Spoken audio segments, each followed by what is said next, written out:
এই আরন ভাইবটা আমাদের কাছে নিয়েছিল অনেক দিন আগে অন্য একটা গ্যারেজ থেকে। মানে বাইকটা স্টার্ট হয় না, কোনোভাবে স্টার্ট দিতে পারে নাই। তো আমরাও চেষ্টা করছিলাম, পরে আমরা চেষ্টা ব্যর্থ হয়ে ইঞ্জিনটা খুলি। তো আমরা ইঞ্জিনটা কমপ্লিট করলাম এতদিন পরে। কাজের প্রেশারে আর কি ইঞ্জিনটা বাড়া হয় নাই। আর প্লাস হলো হাইওয়ে ব্যস্ত ছিল। তো আলহামদুলিল্লাহ বাইকটা আমরা স্টার্ট করছি। মানে এটার যে অরিজিনাল ট্যাঙ্কি, ওই ট্যাঙ্কিটা দিয়ে বাইকটা স্টার্ট হয় না।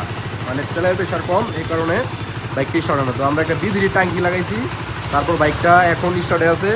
বাইকের সাউন্ডও খুব সুন্দর আছে। মানে সাউন্ড বলতে একবারে পারফেক্ট সাউন্ড, বিটুর সাউন্ড একবারে পারফেক্ট। বাইকটা এখন স্টার্টে আছে।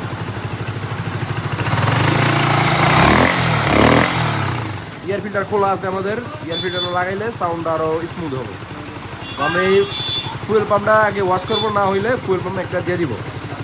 তো যাদের আয়রন পাইপ আছে তারা যোগাযোগ করতে পারেন আমার সাথে।